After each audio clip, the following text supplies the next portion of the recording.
Good morning. I'll call on the Honourable Minister responsible for education to grace us with prayers. Let us bow our head in prayers. Almighty God, from whom all wisdom and power are derived, we beseech thee so to direct and prosper the deliberations of the Legislative Assembly now assembled, that all things may be ordered upon the best and surest foundations for the glory of thy name and for the safety, honour, and welfare of the people of these islands. Bless our Sovereign Lady, Queen Elizabeth II, Philip, Duke of Edinburgh, Charles, Prince of Wales, and the royal family. Give grace to all who exercise authority in our Commonwealth, that peace and happiness, truth and justice, religion and piety may be established among us. Especially we pray for the Governor of our islands, the Speaker of the Legislative Assembly, official members and ministers of Cabinet and members of the Legislative Assembly, that we may be enabled faithfully to perform the responsible duties of our high office. All this we ask for thy great name's sake. Let us say the Lord's Prayer together. Our Father, who art in heaven, hallowed be thy name. Thy kingdom come. Thy will be done on earth as it is in heaven. Give us this day our daily bread, and forgive us our trespasses, as we forgive those who trespass against us. Lead us not into temptation, but deliver us from evil. For thine is the kingdom, the power, and the glory, forever and ever. Amen. The Lord bless us and keep us. The Lord make his face shine upon us and be gracious unto us. The Lord lift up the light of his countenance upon us and give us peace now and always. Amen. Please be seated.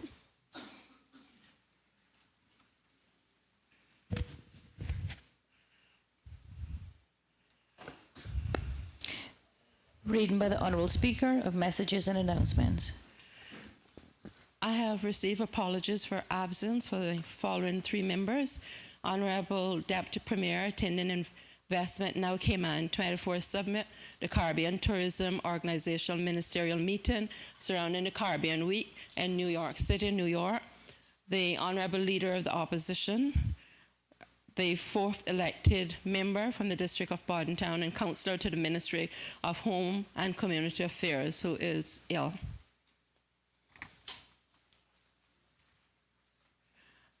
I also, at this juncture, wish to express my sincere gratitude to the Honourable Deputy Speaker for the way which he conducted the House. I did get to watch quite a bit of the proceedings last night on the government channel, and also to convey my hearty congratulations for the manner in which members also were able to exercise their right of debate within this honourable chambers.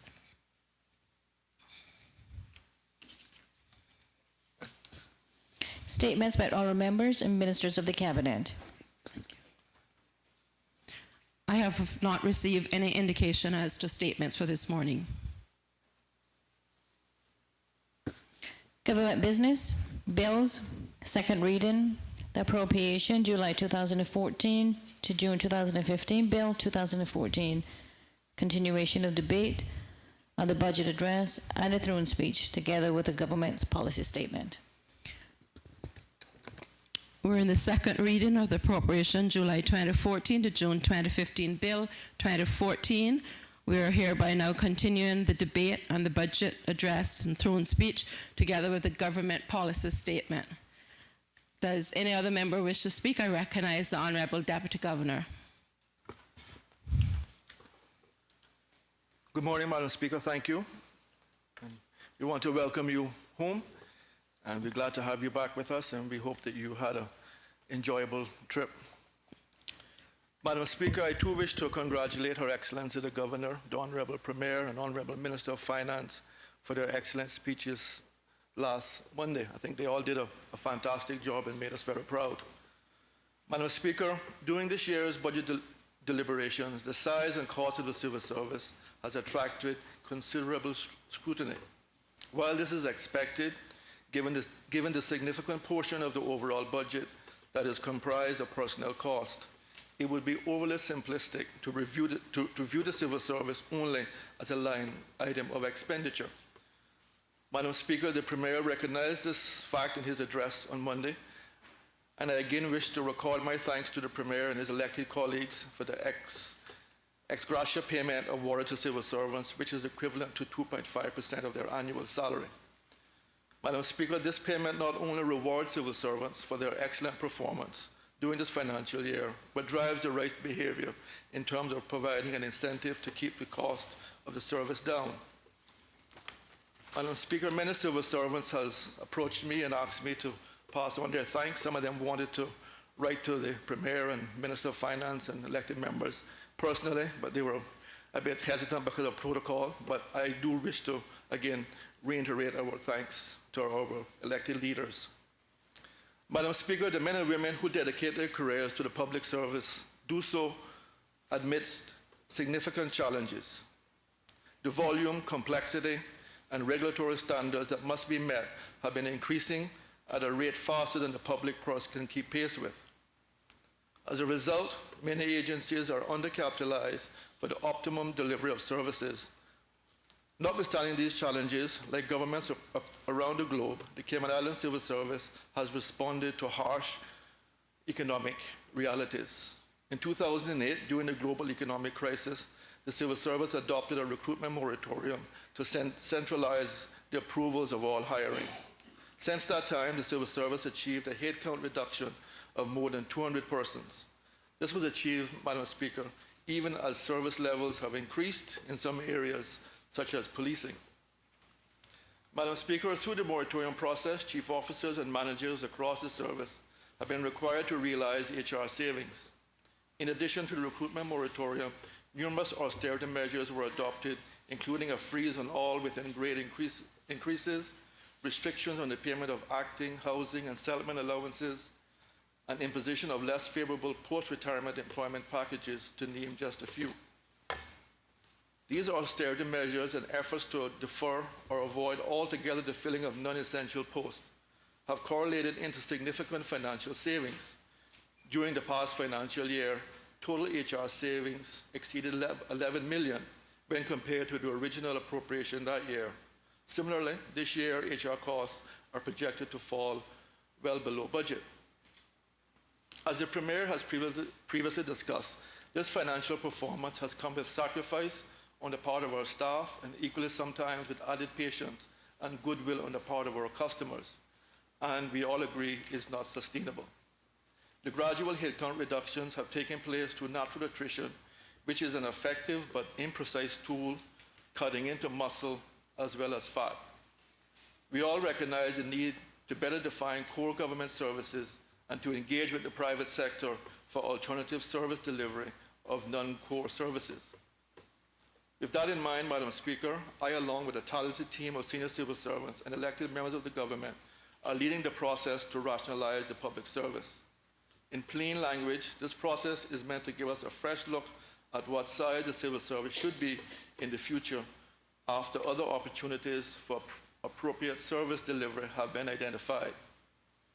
It is important to note that this process is structured and has certain guiding principles as its foundation. These principles are as follows: to preserve or enhance service levels and standards, to ensure fair and equitable treatment of existing employees, to attract local participation to provide public services and/or ownership of government assets where a fair market exists, to communicate with stakeholders throughout the process, to maximize employment for Caymanians, to promote fair competition in the marketplace, and to consider the economic, financial, and social implications of rationalization. Madam Speaker, the Leader of the Opposition, in his contribution, mentioned the need for us to take staff welfare into consideration, and I wish to assure him and all members of this House that we will. Madam Speaker, many have questioned this project, and in particular why this is different from past reviews, and what guarantee is there that the recommendations will be implemented. Madam Speaker, the differences are many. First, previous reviews focused on individual entities.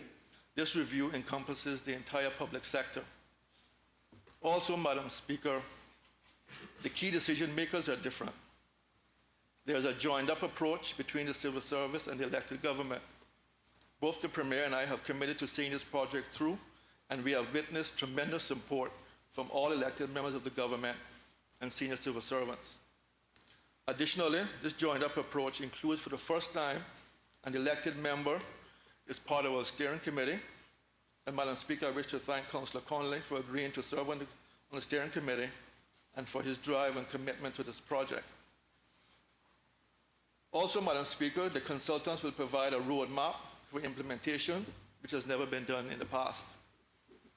Depending upon the recommendations which are ultimately made, the implementation process could span more than one budget year. As such, ensuring accountability continues to be important.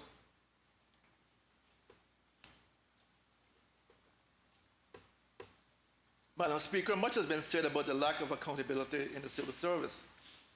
Just 2 years ago, the civil service had a less than robust record of performance management. In 2011-2012, HR audit reported only 17% of staff had performance agreements. Under my directive, the portfolio of the civil service tackled this systematic failure by introducing an automated system at no additional cost and providing a central dashboard for managers to view their performance of their staff. Within one year, compliance levels improved dramatically and have for the past 2 years been sustained at over 95%. Now, Madam Speaker, I'm sure you will agree that 95% is not 100, and it's my goal to see, hopefully within a year, that I will be able to report to this House that we have 100% compliance. Work is now focused on improving the quality and relevance of performance matrix, but important strides have been made in changing the culture within the service to focus more heavily on ensuring accountability at all levels. Madam Speaker, it would be remiss of me not to acknowledge the initiatives taken by many staff to upskill themselves in order to help. Thank you. Madam Speaker, it would be remiss of me not to acknowledge the initiatives taken by many staff to upskill themselves in order to help fill the gap left as other roles remain vacant. Through the Civil Service College and other training opportunities, many staff have seized this opportunity to acquire new qualifications. However, due to current austerity measures, they are currently not rewarded. I'm happy to report the chief officers and I will review this issue during the next financial year with a view to properly incentivizing and compensating staff who has acquired higher qualifications which are relevant to their current jobs. Madam Speaker, I wish to thank both the Premier and the Minister of Education for their support of this initiative. We believe that encouraging our staff to follow their education is important, and we want to make sure that when they do so and it's relevant to their job, that it is rewarded. Madam Speaker, the good news continues. The introduction of assessment centers for the appointment of senior civil servants has paid huge dividends. No longer are appointments based on tenure, but applicants for senior posts are required to go through rigorous testing to ensure that they have the right skills sets for the post. Madam Speaker, we now have a highly qualified director of prisons who is making significant progress in improving the performance of Northwood Prison. We have a new collector of customs and a deputy collector of customs whose appointments have triggered significant improvements in the performance of the customs department, in particular the area of enforcement. Over the next few months, we will appoint a new chief fire officer and a director of our London office using the assessment center approach, and I'm confident that we will reap the success of these appointments. Madam Speaker, progress has been made in the quest to Caymanize the civil service. Madam Speaker, I'm pleased to say the service is now 73% Caymanian. I wish to highlight 2 recent appointments which demonstrate our commitment to employing and promoting Caymanians. Madam Speaker, in the past few months, we have promoted 2 young but highly qualified Caymanians to the post of CFO, Ms. Nika Webster and Ms. Nelly Puche. Ms. Webster is the CFO in the Ministry of Tourism. She's a certified public accountant with certification from the New Hampshire State Board of Accountancy. Ms. Webster holds a Master of Science degree in Finance from the University of Lancaster, UK, and an Honours degree in Accounting and Finance from the University of West Indies, for the University of West England, Bristol, UK. Ms. Puche is a CFO in the Ministry of Health. She's a certified public accountant with certification from the California Board of Accounting. She also holds a bachelor's in accounting from the University of South Florida. Madam Speaker, both of these fine young ladies also benefited from our internal secondment policy, which allows civil servants to move around the service in order to gain experience. Madam Speaker, both ladies are here with us in the gallery, and I wish to recognize their excellent performance and congratulate on their promotions. Well done. Madam Speaker, speaking of excellent performance, I wish to recognize Police Officer Mark Green and Immigration Officer Darwin Borden, who are both here with us this morning, for their diligence and professional ability in rescuing a 17-year-old Cayman boy who had not returned home from a vacation. Madam Speaker, once Mr. Green and others were notified that this young boy had basically gone missing, they contacted Interpol. They did a lot of research over many weeks. Finally, the young man was located in Mexico, of all places.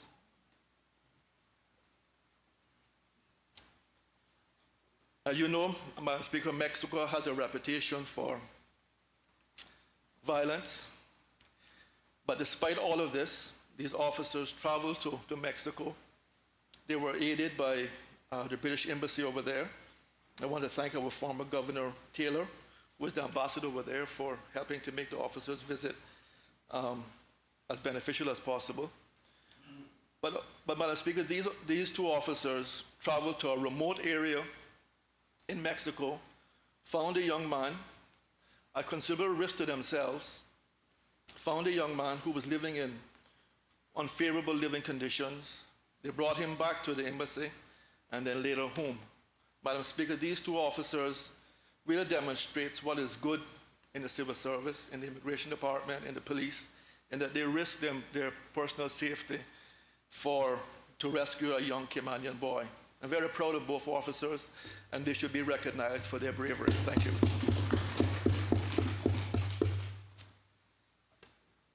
Madam Speaker, Chief Officers and I are working together to improve the working conditions of civil servants. We have committed to developing a 5-year strategic plan for the service, and recently conducted a staff satisfaction survey to ensure that we understand what is good in the service and what areas needs to be addressed. Madam Speaker, in that vein, I wish to congratulate the Ministry of Home Affairs for being recognized by the Society of Human Resource Professionals as a top employer. Madam Speaker, this is the very first time that a civil service entity has won such an award, and I wish to congratulate Chief Officer Eric Bush and his team at the Ministry for their excellent submission and for their performance. This award demonstrates that the civil service is a good place to work, and again, Madam Speaker, I want to recognize Mr. Bush and his team. Madam Speaker, I would also like to share some of the good work occurring within some of the other agencies within my portfolio. The Commission Secretariat. The most significant accomplishments of the Commission Secretariat during the 13-14 budget year was, of course, the passing of the Standards in Public Life Law, which provides the CSPL with the legislative framework needed to fulfill its constitutional mandate. The Commission also was bolstered by appointments to the Anti-Corruption Commission, with having dedicated investigators, which receives, records, assesses, and investigates allegations of suspected corruption. The obtaining of computer software and hardware, which enables the securing of information related to each investigation, ensuring complete confidentiality to witnesses and other parties, and opportunities to attend training for both the Commission and unit members, which included specialized training in financial and computer-related corruption techniques. Moving forward, in the next budget year, the Secretariat will continue to support all 6 commissions under its purview, but especially these commissions during the next phase of their work: the Commission for Standards in Public Life, in its collection, registration, and management of the new declaration process, which we're all going to have to get used to, and the Anti-Corruption Commission in its independent and highly confidential investigations. The Public Service Pension Board continues to work closely with central government to maintain and further cultivate the civil service pension landscape. Its fundamental responsibilities to administer the public sector pensions plan, manage the fund, and deliver quality service to stakeholders have remained unchanged. During the course of the 13-14 fiscal year, the Public Service Pension Board was able to complete or make significant progress towards the completion of a number of important goals, including the commencement of a comprehensive review of the laws governing the pension plan under administration, as well as the investment of the fund in consultation with industry experts, my office, and the portfolio of the civil service. Madam Speaker, I'm most pleased to say that in 2013, the Public Service Pension Board achieved an 11.66% credited interest on behalf of individual pension accounts. That should make us all feel really good. In addition to this, the Public Service Pension Board has not only successfully completed an IT security audit, which will lead to the installation of a more efficient and functional secure IT infrastructure. Looking forward to the 14-15 fiscal year, the Public Service Pension Board will begin work on a number of key projects that will eventually lead to the launch of 2 new systems, namely a web access application as well as an internal flow tracking system. Once sourced through the appropriate procurement process, the web application will not only provide participants with automated access to their pension information, but will also create greater administrative efficiencies by automating various clerical tasks. Finally, the triennial actuarial funding evaluation, which will be used to stipulate pension contributions as required by law, will be reviewed by the Board of Directors and presented to Cabinet early in the 14-15 fiscal year for approval. Madam Speaker, the National Archives continues to establish the records and information management infrastructure for the entire public sector in support of government strategy for improved performance and efficiency in the delivery of public services. Its strategic priorities for 14-15 will be to expand the record and information management infrastructure across the public service to support government's overall initiative for enhanced performance and improved efficiency in the delivery of public services. It will promote wider access to information and historical archives to foster community learning through the development of its website. Expand the oral history program in terms of preservation of historical information and development of outreach programs for the schools to reinforce Cayman's history. It will review and promulgate the National Archive and Public Records 2010 revision and regulations to assist government agencies in the effective management of government information assets. Madam Speaker, the Civil Aviation Authority is the regulator of the aviation industry throughout the Cayman Islands and for all aircrafts on the Cayman Islands Aircraft Registry.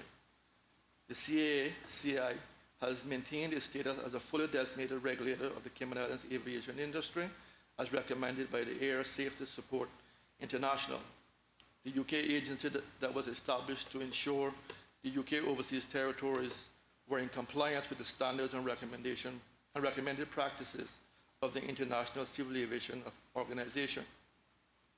In essence, the CAA-CI has been evaluated to possess high-caliber staff with appropriate qualification and experience, procedures, and processes to effectively regulate the aviation industry against established requirements. The CI Aircraft Registry has approximately 215 aircrafts based globally, representing hundreds of millions of dollars in asset value. The registration process is of particular importance to the local economy as there are spillover effects of registering in the Cayman Islands, which includes company registration and other work that goes to the legal and financial industry. thereby making positive contribution to the growth of the local economy. Looking to the future, CAACI has strategically positioned itself to continue the conservative growth of the CIA aircraft registry, cognizant that with growth comes the responsibility for safety oversight. Therefore, our strategy for quality growth of the registry is targeted not simply by quantity. This has led to registrants being of the highest caliber that can be verified in accordance with financial regulations. Global growth targets include emerging countries and jurisdictions in the Middle East and Asia-Pacific Rim, as well as maintaining market share in the European marketplace. Other key strategic objectives for 14-15 year include continuing monitoring and regulation of the local industry to encourage and foster development of appropriate safety management systems and compliance with ICAO requirements to ensure the safety of the traveling public. This pertains to both airports, aerodromes, and airline operators. Madam Speaker, it should be noted that CAACI does not receive any form of government subsidy, waiver from fees or requirements, and in fact have made positive financial contributions to government revenues for the past 10 years since it was reorganized as the aviation regulator. More specifically, in the past 5 years, between 2007-8 and 2012-2013, revenues has grown by 24% and net income by 48%. And in the past 4 years has contributed $11 million to the Cayman Islands government.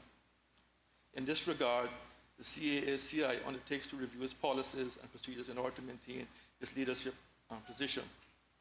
Finally, the CAACI strategically will seek to strengthen ties with the local government, its UK aviation partners that lead the oversight process and local and international legal and financial obligations, and associations to ensure that heightened awareness and understanding of the reliable and sound regulatory regime and asset management offering of the Cayman Aircraft Register is optimized internationally. Madam Speaker, in terms of the Deputy Governor's Office, high number of applications for naturalization and registration as a British Overseas Territorial citizen continue to be processed, with 636 applications being processed in 2012 and 586 in 2013. Madam Speaker, I'm pleased to say that my team has re-engineered the application process and introduced a much more efficient service to the public. The old system involved a minimum of 4 visits to the government administration building. The new system will require only 2 visits, one to place the completed application in a drop box, and if successful, one to take part in the pledge ceremony. In doing that, we have reduced the processing time by 4 months. Madam Speaker, please permit me to respond briefly to some of the concerns raised by members over the past few days. Madam Speaker, Councillor Connolly raised the importance of civil service working to the priorities of the government and not being an obstacle to progress. And Madam Speaker, I share that concern with him if that is happening, and I want to assure him and all members of this House that I will ensure that civil servants work to the priorities of the government. I have ensured that the priorities of all ministers are reflected in the performance agreement for chief officers, and we speak regularly about that, and I'm sure that that matter will be addressed, but I want to assure all the ministers, if they're having any such issues, to please bring them to my attention, and I'm happy, and I'm sure that we will have the matter sorted in very short order. Madam Speaker, the member from East End raised the issue of a young man who got a scholarship, who went off to become a helicopter pilot, but has returned and has not been able to gain employment with the Royal Cayman Islands Police in terms of working with their helicopter.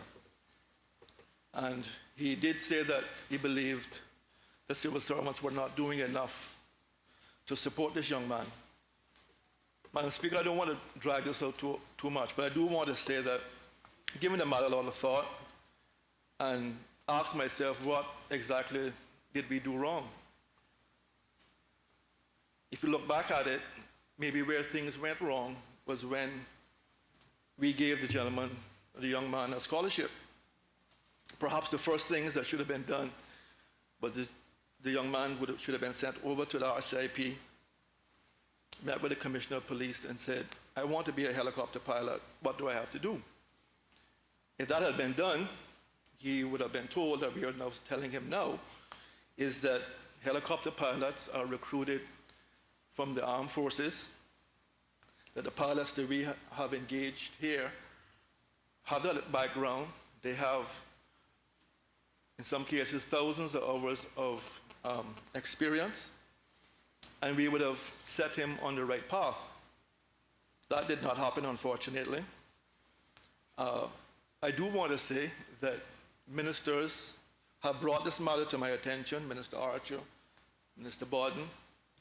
I personally spoke with the Ministry of Defense from the UK, doing one of their visits here, had email exchanges, and they were all happy to do whatever they could to ensure that the young man is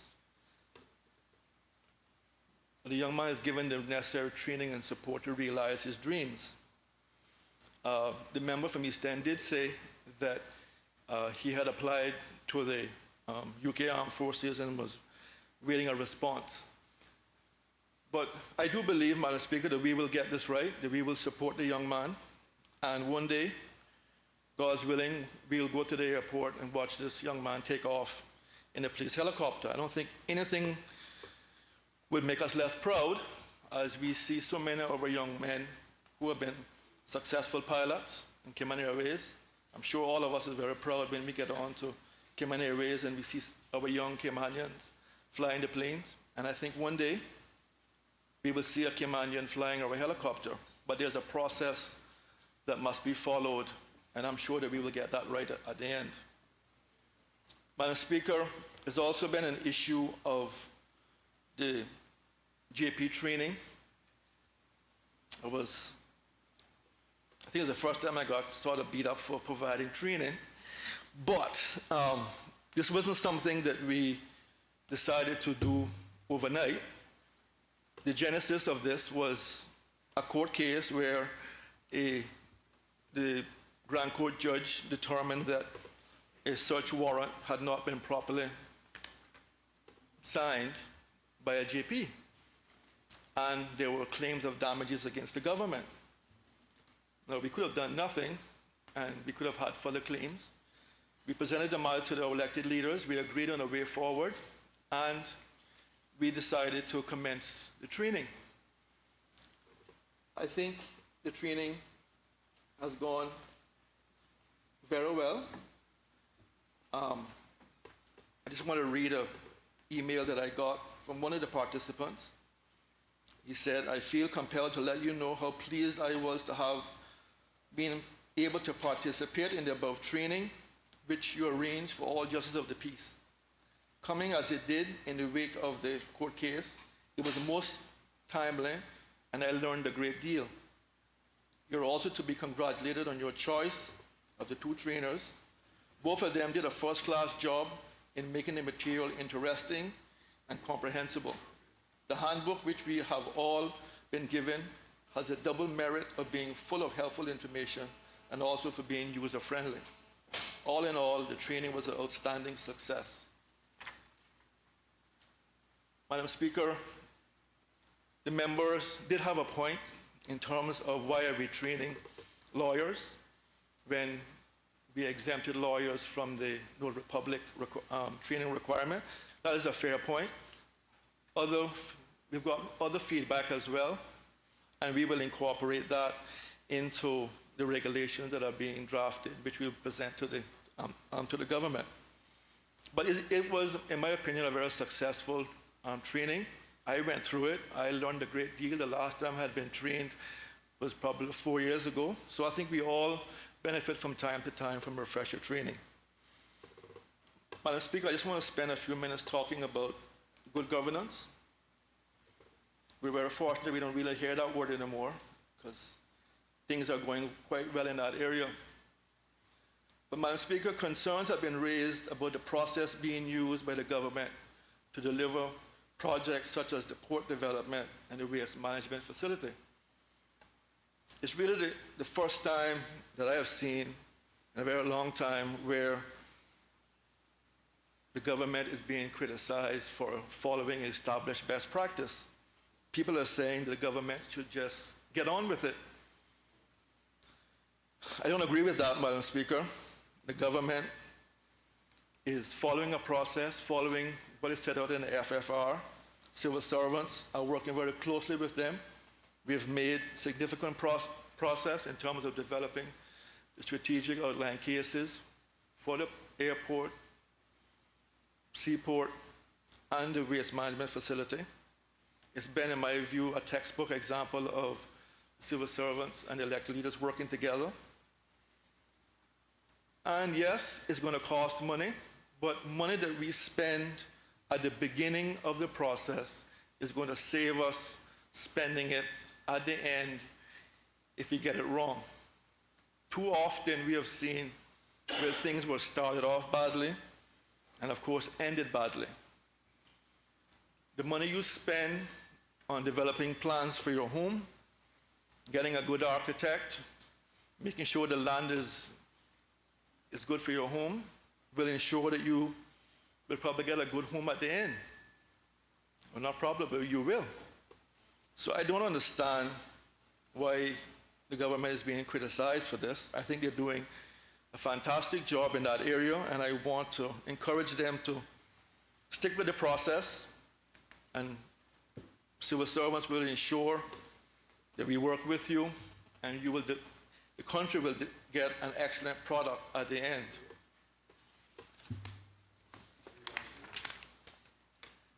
Madam Speaker, before I wind up, I just want to highlight our efforts to have a more healthier civil service. We've been working with the Ministry of Health. We attended their healthcare conference recently, and we're all reminded of the importance of having a healthy workplace. I want to recognize Ms. Chief Officer, Ms. Jennifer Ahern, for coming up with the idea of the Deputy Governor's 5K Challenge, which we just recently completed. Madam Speaker, the response was overwhelming. We had well over 650 persons registered for the event. We had over 450 persons who participated. I want to recognize the Chief Immigration Officer, Ms. Linda Evans, whose department has the greatest number of participants, close to 50. The National Archive Department won, as they had the highest percentage, which was 100%. It can't be beat. But what did we do? What did we accomplish? Madam Speaker, we got civil servants out along with our partners in the private sector. We all walked, got our heart rate up, became a bit more healthy, but we also raised, which I believe will be over $10,000 for the hospice. That is a great achievement, Madam Speaker. When was the last time, or when did you ever hear about the government raising money to give back to the community? That is something that I feel very proud of, and I can't wait for next year. We're already planning our next event, and I look forward to even greater participation. But Madam Speaker, that is really a textbook example of what happens when the private sector, the public sector come together for a great cause. Great things happen, and I'm very proud of what happened. Madam Speaker, in conclusion, I am pleased with the performance of the civil service over the past year. I wish to record my thanks to chief officers and staff for their tremendous support over the past year. I'm very blessed to have a talented team of senior staff who work very closely with me and who support me. These things you cannot get done by yourself, and I'm so very blessed to have a talented team of chief officers who work very closely with me. I have highlighted some of the challenges that we will face this financial year. but these challenges are real opportunities. Opportunities for us to meet or exceed the expectations of our customers, to focus on becoming more digital as we work with Councillor Suku on the e-government project, to work to the priorities of our elected leaders, and to make value for money a priority in everything we do. Madam Speaker, thank you very much for the time. Thank you. Does any other member wish to speak? I recognize the Honourable Minister responsible for health.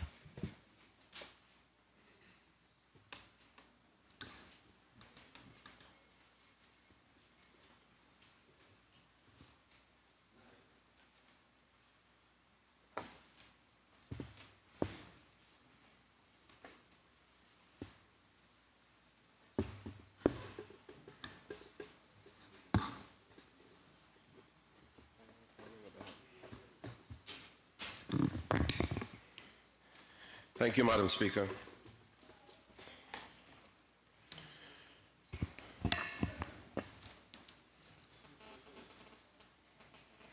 I'd like to bid farewell to the visiting civil servants. Thank you all for coming.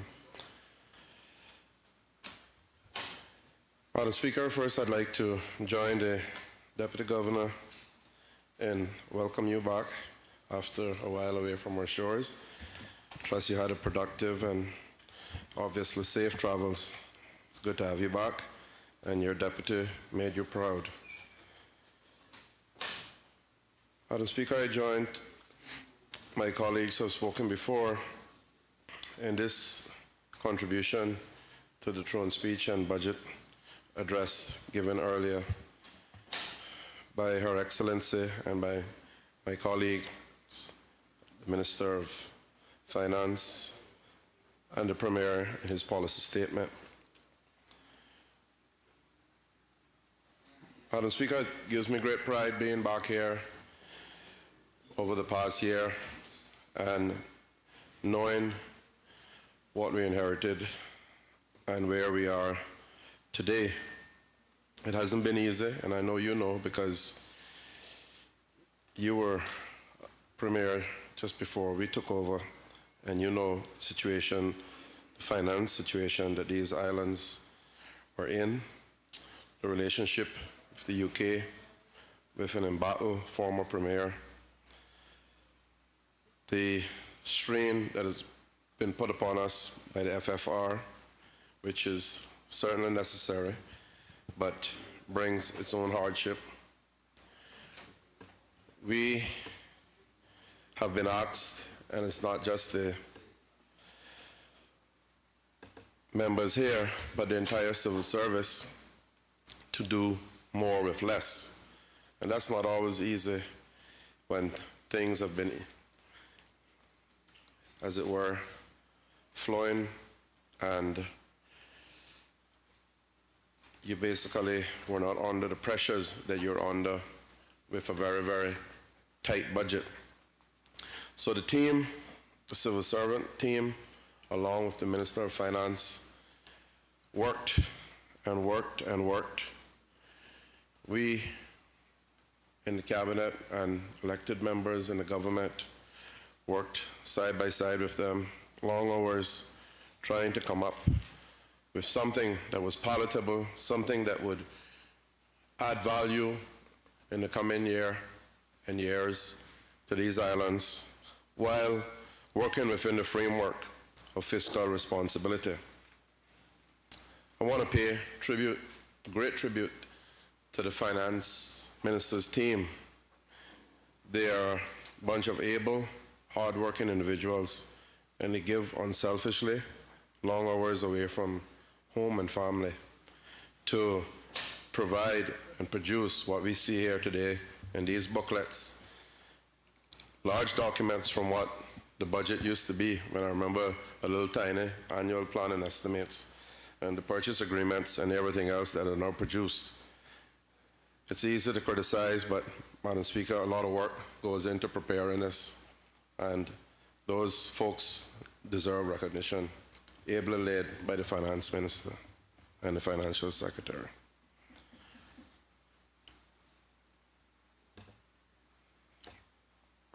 Madam Speaker, as I said, it's only a year in office, and it's been a year of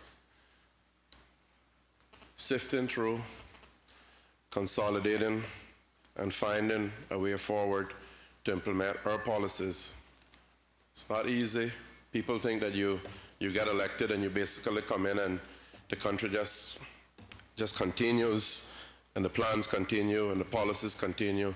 Yes, you continue where you can, but at the same time, Madam Speaker, as you well know with your years of experience, it takes time for a new government, especially a government made up of some first-timers, a lot of rookies, to find their feet, to sift through, as I said, what has been going on, what policies are in place in the various ministries, and to see exactly how you implement the manifesto that the people elected you back a year ago, and how you work in tandem with the civil service to get that done.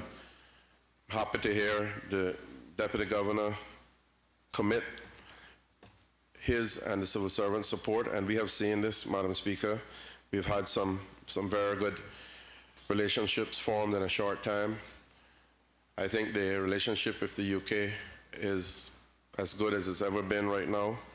That is important until the day that we no longer sit in the position that we sit now as an overseas territory. And I don't think that will happen in my time here in the Legislative Assembly, that's for sure. So for now, we have to work with what we got, and we have to, no sense being at an adversarial relationship for that period. You have to work together and find the best way forward to ensure that all benefit from what we're trying to do. Madam Speaker, this government that I'm a part of is a very talented one. We have a lot of able individuals. We're ably led by a very committed and hard-working Premier, and we are a very honest government. And I'm very proud that we have gotten this far in such a short time. In many ways, Madam Speaker, the time has flown by, but I think time flies when you're very busy. If you don't have anything to do, time drags on. So I would like to start by reviewing our ministry's efforts in the past year, and from there I'd like to move forward as to what we plan to do in the coming year, and then I will touch briefly on some of my district issues before I wrap up. Madam Speaker, the government's financial position can only be described as very serious or dire. As I said, we face tremendous restrictions from the Foreign and Commonwealth Office in terms of our expenditure targets. More than ever before, Madam Speaker, and government has had to find a way to cope with this. This is not a new situation, Madam Speaker. The recent past has seen past governments have to cut into expenditures that contributed to service provision. And as I often say when we're sitting at the table, Madam Speaker, there is a limit, because at some point you can't cut anymore before services and morale and everything comes to a halt. Many of the dedicated civil servants will tell you that we have already cut to the bone. Despite these challenges of limited resources, when I look back on the past year, I see that my ministry and the agencies under my ministry have been working extremely hard to deliver our outputs and the resources allocated to us. Despite the constraints placed on them, I am pleased to be able to advise that the departments and agency heads have been very diligent in their expenditure monitoring and have continued to find ways to ensure that the usual outstanding level of service delivery despite the financial constraints. The Deputy Governor is often heard to express that his vision for the civil service is to exceed expectations. Madam Speaker, looking back over the past financial year, I want to take this opportunity to thank my team at the ministry and in our agencies for their efforts to do just that. Madam Speaker, I'd like to now turn my attention, first of all, to the HSA and the health industry, as it were, in these islands. Madam Speaker, I would like to take some time to highlight some of the achievements from the ministry side that I'm so proud of. My ministry spans a broad range of subject areas, Madam Speaker, so I will take some time to address each area in turn, starting with the subject of health and our achievements in the past year. And in the area of health regulation and policy, my ministry has made progress on several fronts. The Department of Health Regulatory Services manage the transition and implementation of the new health practice law, with the registration of over 1,000 healthcare practitioners under the new regulations and licensing system. The new provisions allow for the practitioners' registration period to coincide with their birth dates, which should help improve the efficiency of the registration renewal process going forward. In total, the Medical and Dental Council heard 401 applications. The Council for Professions Allied with Medicine dealt with 257 applications. The Nursing and Midwifery Council had 328 registrants, and the Pharmacy Council had 60 to review. I would like to thank the hard-working staff at the Department of Health Regulatory Services, ably led by Mr. Mervyn Conley, for their outstanding efforts in facilitating this transition, and the members of the various councils for the time they gave to help ensure the healthcare practitioners who deliver healthcare in the Cayman Islands are appropriately qualified and experienced. The department also continued its inspections of the healthcare facilities, ensuring that all 108 licensed facilities met the necessary standards to maintain public and patient safety in these facilities. The amendments to the health insurance law and regulations were fully enforced by March of this year, and the department and the Health Insurance Commission have been working hard to facilitate these changes. Members may have had the opportunity to listen to the regular appearances on Talk Today by representatives of the Health Insurance Commission and the Health Insurance Standing Committee, which have served to provide more public information on health insurance and help the public to better understand their insurance plans and their rights and obligations under the law. Madam Speaker, mental health is an issue that I believe has touched every one of us here, and indeed everyone in the Cayman Islands. Global statistics show that 1 in 5 people suffer with mental health issues, and we in the Cayman Islands are no different. Madam Speaker, the member from East End says he's one of them, but I don't want to believe that.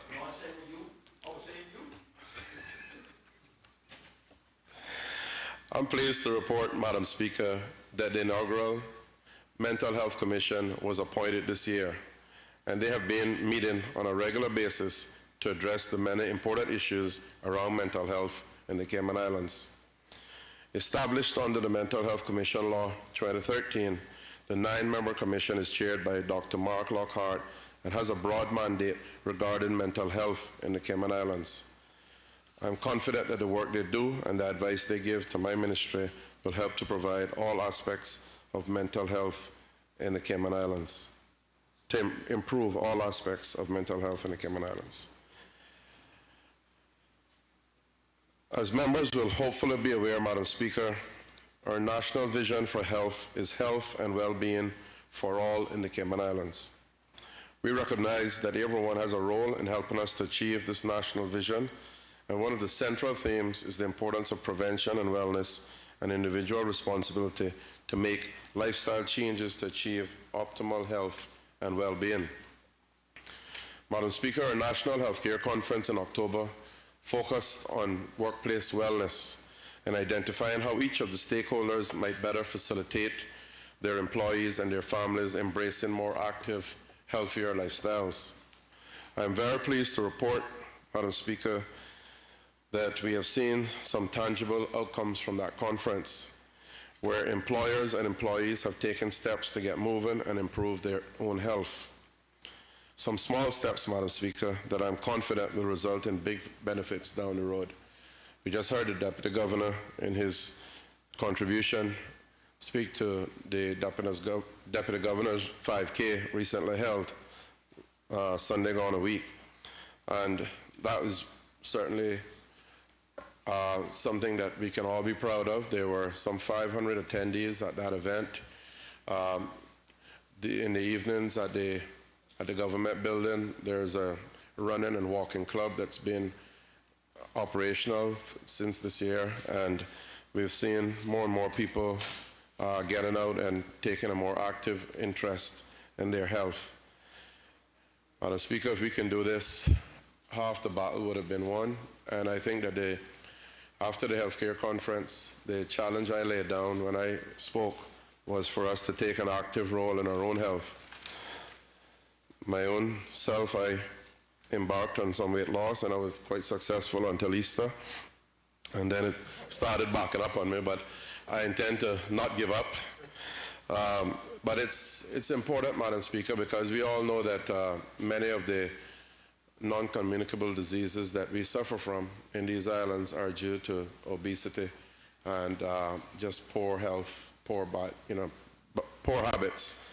So if we can take personal responsibility, and the civil service being a large part of the workforce in these islands, the largest employer, should lead by example if we are out there telling the country that they should improve their health. I think it's admirable, and I want to commend my chief officer and all others, and the Deputy Governor, for agreeing to have his run hopefully become an annual event. Certainly it was wonderful that we could support hospice in their endeavors for new facilities, and all in all, it was a win-win situation. I commend them, and I urge them to continue efforts in this regard. One of the greatest contributors to our healthcare costs, as I just said, Madam Speaker, is the incidence of chronic non-communicable diseases, and we all know the big four. It is a global epidemic that I'm certain that the lives of everyone here today have been impacted upon, and we know diabetes, cardiovascular disease, chronic respiratory disease, and cancer. The burden of these on our healthcare system cannot be understated, Madam Speaker. And with every passing day, it becomes more and more clear that the keys to winning the war against these non-communicable diseases are prevention and education.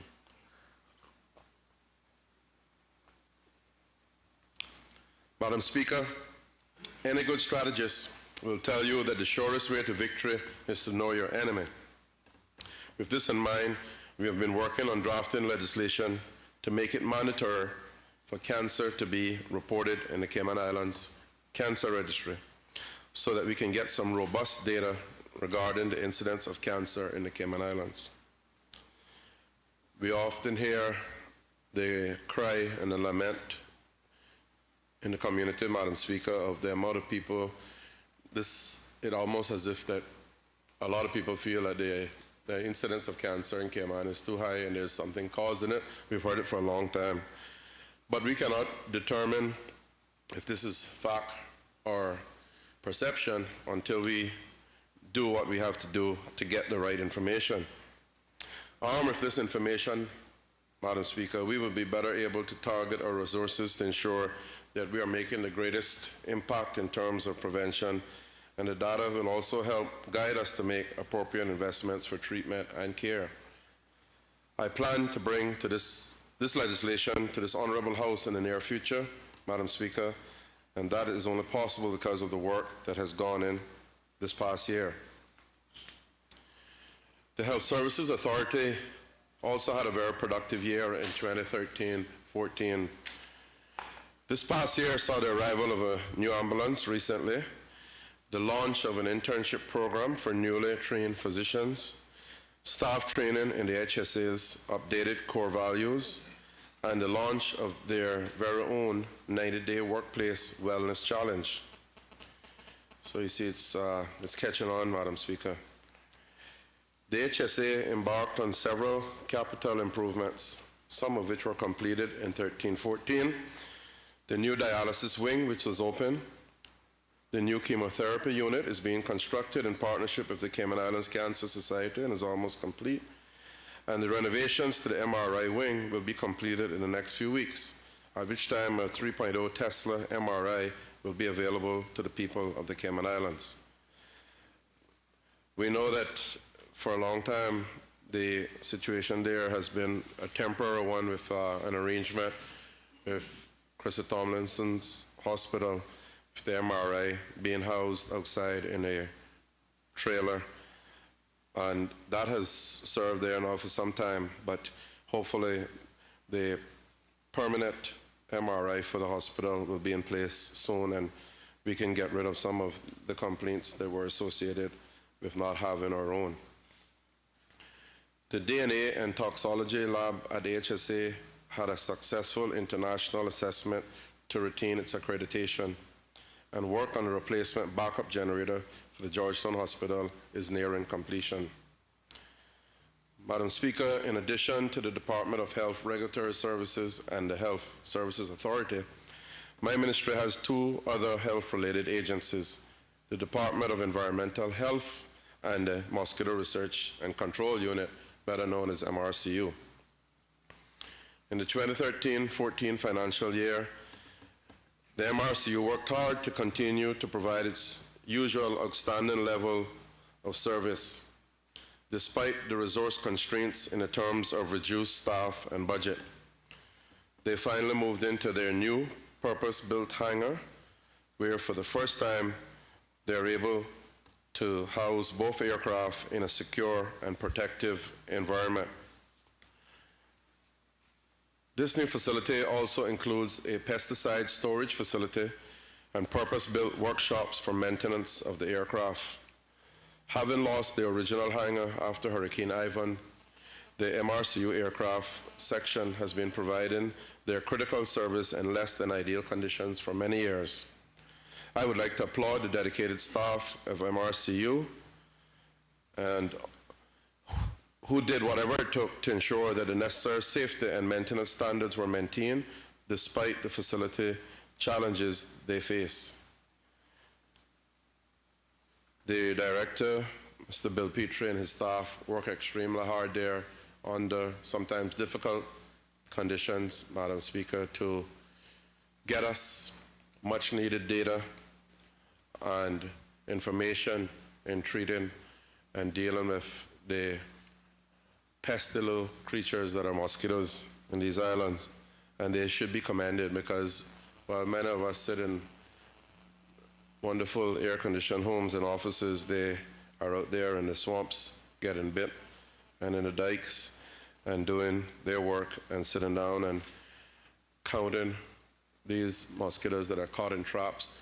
I think if anyone gets a chance to go and see what the lab people do at the MRCU, they should really take that opportunity to see the hard work that goes in by two ladies in particular that have been there now for many, many years. And their job is to sit and extract the mosquitoes that have been caught in traps, and not only to count them, but to sort them into the various types that exist for that sampling data to be used in the work that they do going forward. It is the most tedious and has to be, in my opinion, one of the most boring jobs, but these two ladies love it. It is their life. They give their all to it, and they do one hell of a job for this country. And again, they need to be commended, and I think people will know who I'm referring to. Madam Speaker, as the name implies, the MRCU, as I said, has a research function. This past year, they undertook extensive aerial field trials employing a novel application technique and a new larvicide product to investigate its efficiency against the dengue mosquito Aedes aegypti. This mosquito is also one of the primary vectors for the chikungunya virus that is currently marching across the Caribbean region, making these field trials even more important, not only for the Cayman Islands, but also our neighbors in the region.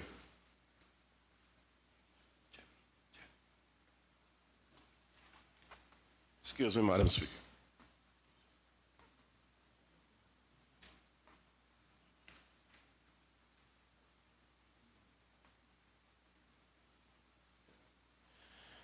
Sorry about that, Madam Speaker. I was just conferring with my chief officer as to the names of those two ladies, and I know one of them very well. She's family, but the other one I had eluded me.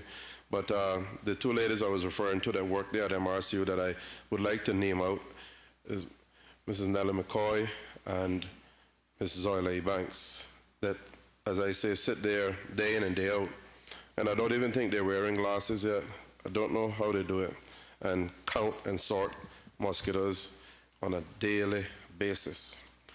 They deserve a lot of praise, Madam Speaker. These people who work behind the scenes that we don't often see or hear about, but are conducting vital work in our civil service and in our agencies and departments. Madam Speaker, previously it has not been possible to successfully treat Aedes aegypti by fixed-wing aircraft using a liquid larvicide. So these preliminary results that we've had are very promising. In addition to the field trials, the MRCU successfully carried out 3 large-scale aerial larviciding operations using traditional larvicide pellets covering some 40,000 acres. By treating all major mosquito breeding sites on Grand Cayman as well as Cayman Brac and Little Cayman, these larviciding treatments prevented mosquito emergence. Madam Speaker, you know too well the beautiful facility that the MRCU are operating out in the Brac. It's new. It was built in the past couple of years, and it is wonderful to see the happy staff that are working there and doing very good work as well in the Brac. And again, we want to commend them for all that they're doing on that end. Madam Speaker, MRCU also utilizes physical control in its efforts against mosquitoes. And in 2013-14, they completed work on an upgraded canal and dike system in 2 separate areas adjacent to the yacht club and in Salt Creek Swamp.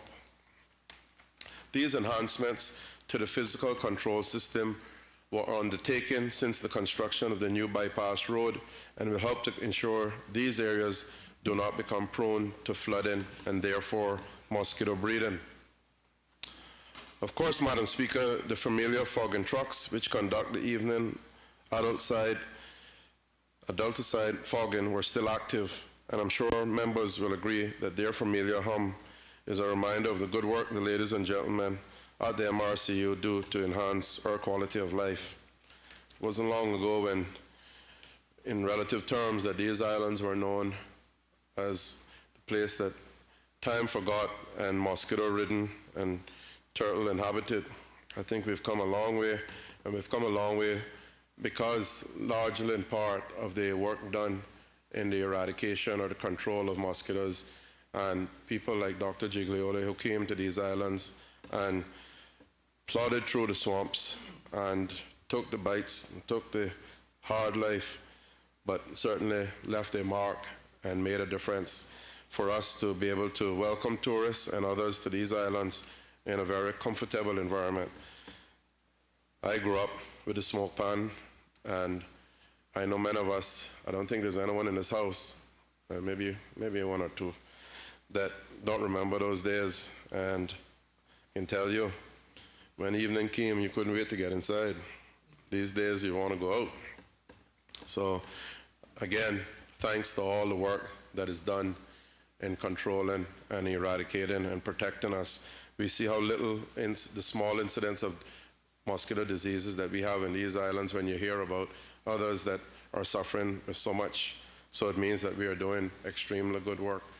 The Aedes aegypti mosquito is not a nice guy, and sadly, he has developed a lot of immune traits to some of the treatments that have been used in the past. And on top of that, he has also now become a urban mosquito, and that is, he doesn't necessarily need a lot of swamp and water anymore, and that's extremely concerning. He can now breed in drier areas, and I know that's causing the department a lot of grief and a lot of worry, but they're working hard at improving their methods of combating and ensuring that this does not become too big an issue for us. Equally important to our good standard of living, Madam Speaker, is the work of the Department of Environmental Health. And I know this is an area that everyone wants me to talk about because it's certainly the most topical issue out there. Last night I went to run down to have a good laugh at myself, where they've poked some good fun at the fire at the landfill. And coming down this morning, I was listening to Radio Cayman, and they had some of the young interns on there, and they were talking about the work that they were doing with going out and getting their stories and stuff. And the young man that they were speaking to, they asked him about what had been most topical in his research, and of course the landfill again was at the top. So shows that it's still on the minds of everyone, and what we're going to do to sort our situation out with waste management in this country. And that's good, Madam Speaker, because when it goes to the back of the mind is when it gets put on the back burner, and that won't happen on my watch, I can assure you. In 2013-14, the hard-working team at the Department of Environmental Health continued to deliver their services that are so essential to public health in these islands. The department expanded its food safety testing to include another 3 organisms: Listeria, Campylobacter, and Clostridium. They're a mouthful, Madam Speaker, in their testing regime. This is a part of DH that oftentimes is forgotten because we often think of it only as waste management and garbage trucks and the dump. But there's a lot of work that goes on behind the scenes in the research and in the labs of the Department of Environment and the other roles that they play in terms of food handling and good hygiene. They also coordinated a HAZWOPER, HAZWOPER course, and that stands for Hazardous Waste Operations and Emergency Response, that resulted in 24 newly certified persons with 11 additional persons completing a refresher course. Staff from various agencies across government were able to take advantage of this excellent training opportunity. Madam Speaker, this course has been run for a number of years, quite a number, by 2 individuals from the US, experts in the field, and they come down, and we had some of our people retool as well as some new ones in, and you had people there from the BRAC, you had from fire, you had from police, you had from DEH itself, and other agencies, and they had their practical exercises up at the end of the runway where the fire crews trained, and I went up there and saw them and saw the enthusiasm that they had for what they were doing. And you know, it was good to know, because again, these are things that we don't really think about in our everyday life, but it is important if we do have a disaster, God forbid, that we have people who know what to do. And these guys have been well trained, ladies and gentlemen, and they were there with their suits and all of the, you know, having to get washed off, and it was quite interesting to see the role playing that was going on and the practical training, and they were all enthused and quite happy, and I was happy to see how many took advantage and how well they did. The department also continued its recycling programs, and the following materials were shipped overseas for recycling: 6,000 gallons of contaminated oil, 40,000 gallons of non-contaminated oil, 10 tons of aluminum cans, and 3,315 tons of scrap metal. So when people say there's no recycling in Cayman, and everybody jumps up and everybody's an expert on waste management, all of a sudden, they got to remember that there's a lot that's being done. Yes, there's a lot more that we can do, but there's a lot that's being done, and it's unfair to the hardworking members of this department and others who really work extremely hard to do what they do when they hear the public go on the way they do at times, and the media. So, Madam Speaker, I just want to again give a shout out to all those hardworking people that are toiling at the landfill compound, not just dealing with the Mount Trashmore issues, but are there doing many other things during the day in the various sectors that is in operation there. And the site has been really tidied up of late in the new year, and the management knows that what I expect, the high standards I expect, but at the same time, they know that they have to be provided certain tools to do their job. I know that, and we are working hard within the confines of a budget to give them what they need to ensure that they can do their work. Because until we get a proper solution, a proper waste management policy and solution in place, Madam Speaker, we still have on a daily basis to do collections and to manage the operations as they stand. The department has expanded its recycling program to include household batteries, and they are currently in the process of issuing another tender for the removal of the tires at all 3 landfills. And I'm sure on the radio people will hear the recycling messages that are being regularly run, compliments of the DEH.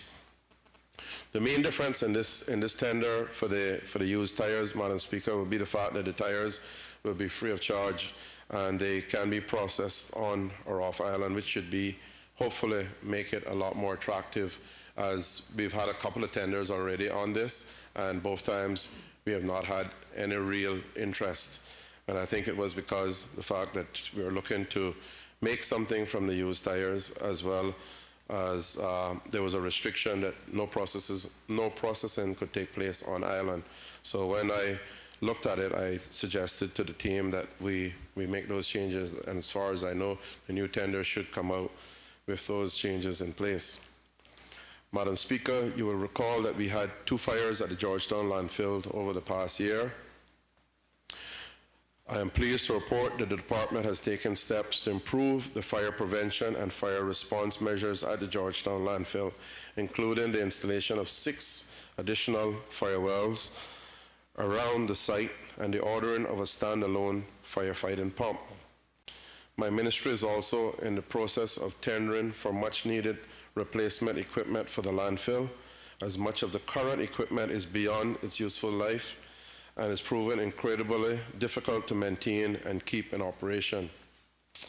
With the replacement equipment, the operations of the Georgetown landfill will be significantly enhanced, and also with the hiring of a fleet manager, which is in the works. Again, this will go some ways towards the improvement of what has been the status quo there for far too long. Madam Speaker, I came into office and found a landfill that and operations there in desperate situation. And I think I finally understood what happened because of all of the confusion surrounding where the landfill was going to be moved to and the like. Staff had basically taken the approach and management that no sense doing too much with what we have here now, because this is going to become, a non-used site in the near future. So that, along with the fact that machines, as I said, were broken and some just simply at the end of their useful life, led to a very, very sad state of affairs that I inherited. And we ended up having to spend large sums of money on leasing equipment. And in some cases, because you're talking about a landfill, as you know, Madam Speaker, you've had this same very subject. You know that a lot of the machinery there is built, and for sanitary reasons, we have to have enclosed cabins and the like, and we ended up having to work with less than favorable equipment, but at the end of the day, we were able to get the job done.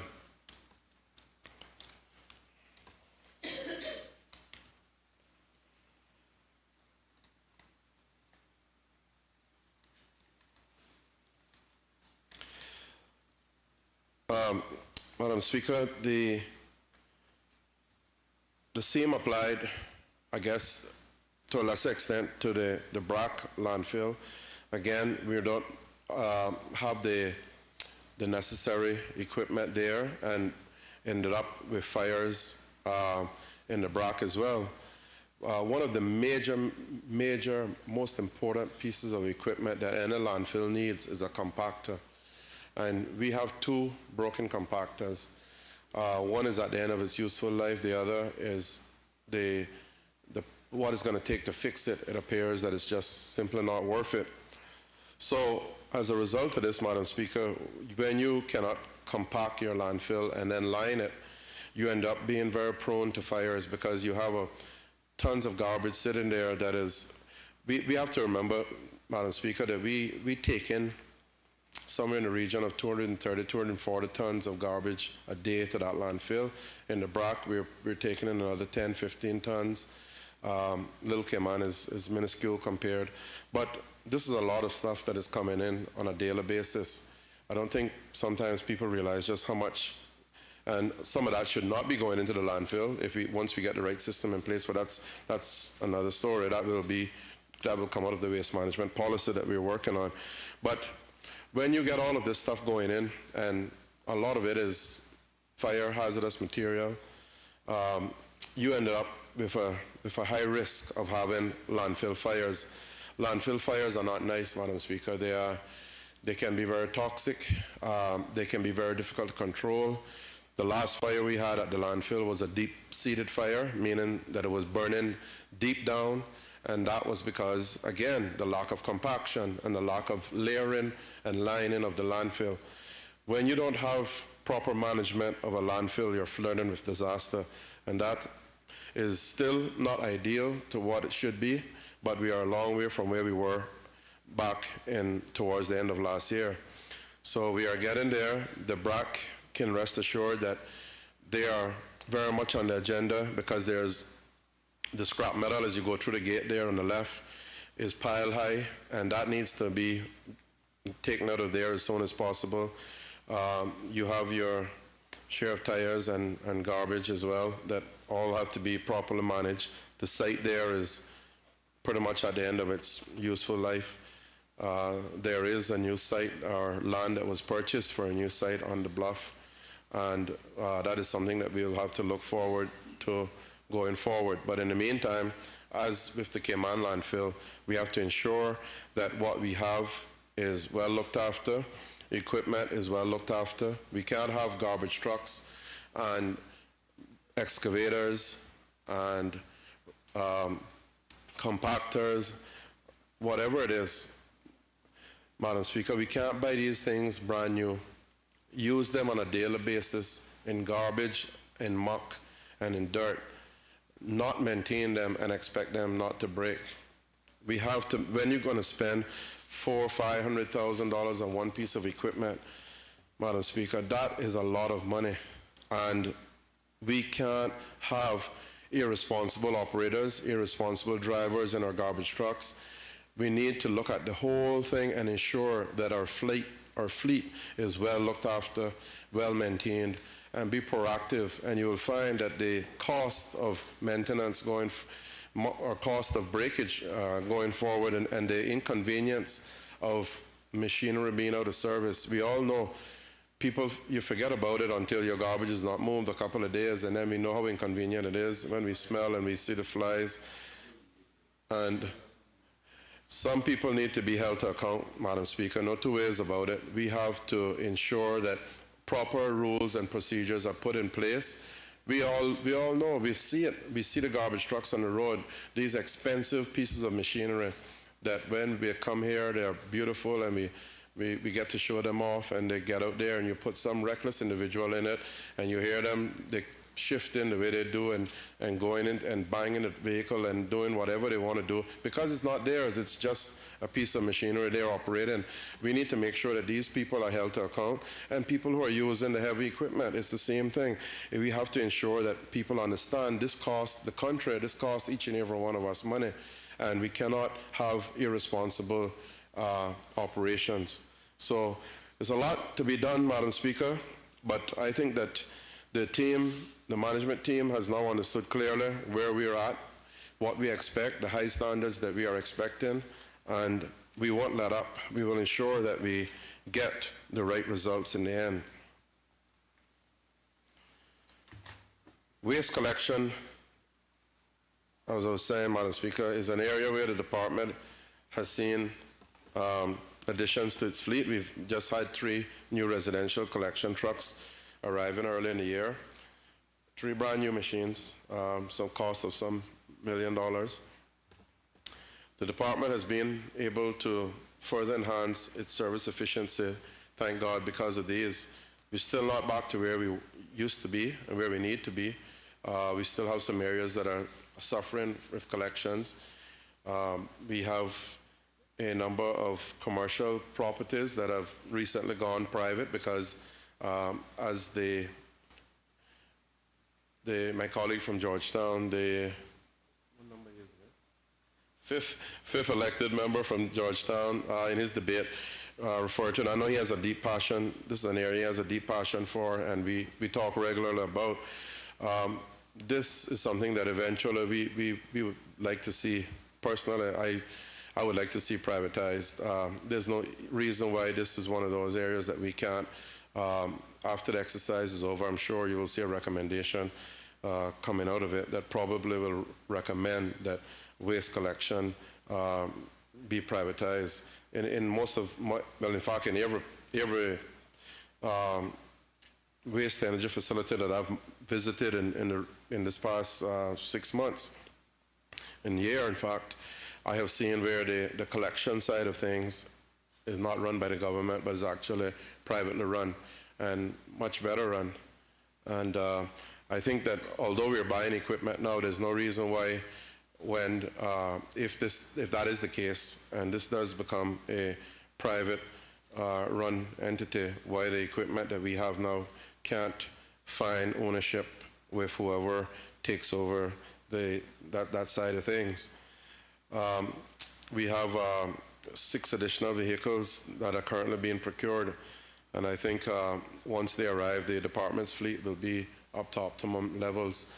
But we are very, very low in the area of our front loaders.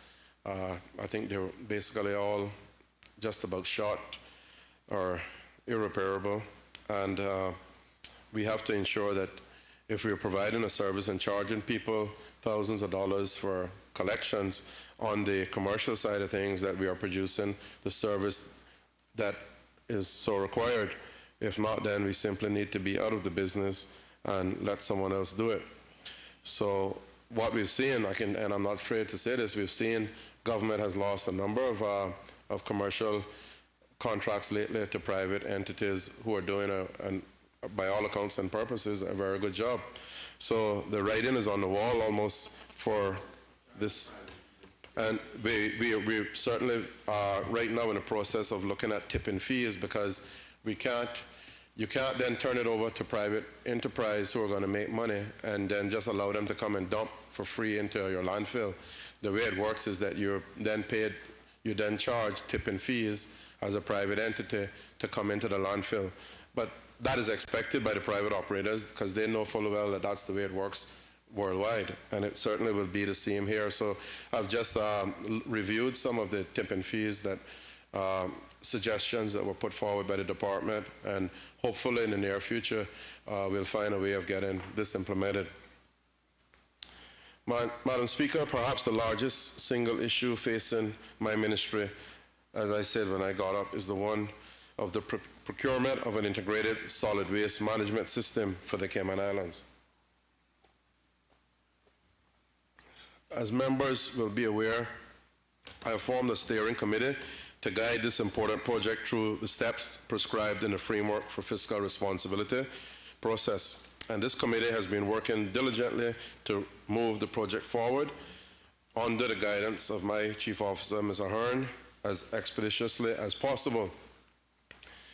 To that end, the Strategic Outline Case, or SOC as it's known, for the project was recently completed and issued to the public. This document provides a situational analysis of the issue and helps to frame the strategic context of the proposed investment and provides stakeholders with an early indication of what is being considered in moving forward with the project. Madam Speaker, I want to halt there and just say that, and I'm very grateful to the Deputy Governor for his intervention, not just on my behalf, but for all the large projects that we are doing as a government and where we're taking much unnecessary licks, as it were, to say that, just get on with it, do these things. Madam Speaker, we have seen the results of this in the past. When you rush or when you do things for the wrong reasons, you always end up paying more in the end. And this has to have a proper foundation. Yes, it costs money to get a plan. If you're building a house, it costs money to get a plan. But trust me, unless you're building a shed, even that sometimes you need a plan for. You don't want to build your house without a plan because you're going to get things wrong. You're going to end up having to come back and do things over. You're going to put things in place that are not easily changed, and it's going to cost the country more in the end. I prefer that we get this right this time around. We have started this project. Yourself, Minister, the member from East End, and any other minister that had this knows the trials and tribulations associated with it. It is not an easy task. The thing that we've lacked is the waste management policy, because I think if we had that from the beginning, we would have had a solution flow naturally from it. The problem is that we've never had that policy, and that is something that certainly is going to be one of the first things that's going to come out from the consultants who are hired to do the outline business case in the near future. Madam Speaker, people say a lot has been done and just use those plans, and why you have to review again, why you have to do this. Madam Speaker, this is a dynamic business. This is not a static business. The improvements, like in most industries, with processes, with systems, are ongoing.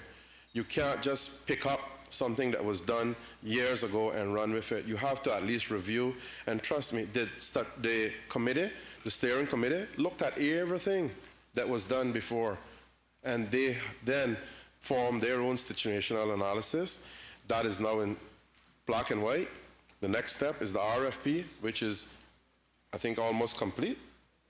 The drafting for that is completing this week, and that is going to allow us to hire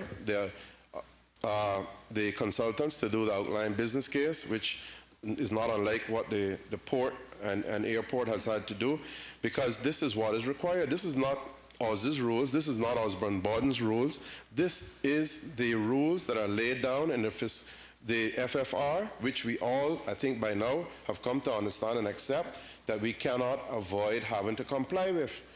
I would love to be able to go to the governor or to the premier and say, look guys, here's what I think is what needs to be done based on the expert advice I've been given. Let's do it. But we can't do that until we have that information from the outline business case, and we are about to embark on, and it takes time. And the very, very important thing, as my colleague just reminded me, Madam Speaker, is that this is not a undertaking by the government in terms of a borrowing, that we are going to do this solution by funding it ourselves. This we need a partner for, and this partner is going to come in and make an investment in this country. Of course, they're going to make money in the long run, but it's a long term. You're looking at 20, 25 years probably before sufficient return on investment in such a case. That is the norm in industry. So this is not going to be costing the Cayman Islands any great deal of money, except for these front-end fees, which have to be paid to get the plans in place. That investor is going to come in. They're going to have the money. They're going to do what they have to do. We're going to have an understanding with them, a memorandum of understanding or agreement, all legally vetted. they're going to make their arrangements with CUC if that's the case, or whoever else that they need to, or with their water treatment plant or whatever else. They are going to do all that. That takes the burden off us from physically doing it, because they're experts in the field. We're certainly not going to contract with someone that doesn't know this business. They're going to be experts, and they're going to do this. And what we're going to pay then as a country, if we continue, if we were to keep the collections, let's say we kept the collection side of things, then we'd pay tipping fees to that agency or that company, and that would be part of their investment return. But if we get out of that, well then whoever's doing the collections will be paying those tipping fees. So this is the way that it's going to run, Madam Speaker, and I'm really hope that somehow or the other, because I think every time I get up to speak on this, I speak Spanish or Italian or Greek, because no matter how much I say it, tons of people don't seem to get it. This is the way that the process is called for. We are following the process. We are moving as quickly as God gives us strength. Every day we are working at this, and it's going to get done. I know. For some reason, when you don't want to hear, you want to hear. The SOC, as I said, Madam Speaker, forms the basis for the RFP for consultancy, and this is where then we will get our National Waste Management Strategy and the outline business case to support the preferred project option once it has been identified.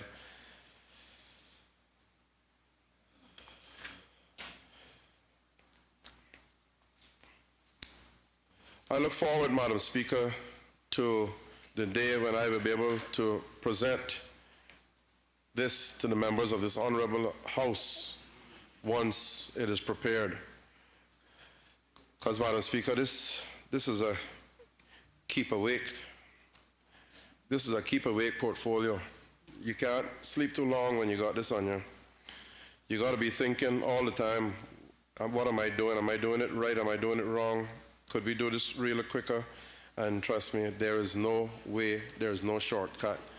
And again, just want to reiterate my thanks to the Deputy Governor. In fact, I went so far as to ask the Governor, but we all know that governors don't want to get involved in anything that's political nature. But I even asked the Governor if she would make a statement on this to try and see if they would understand proper English, as I don't speak. Madam Speaker,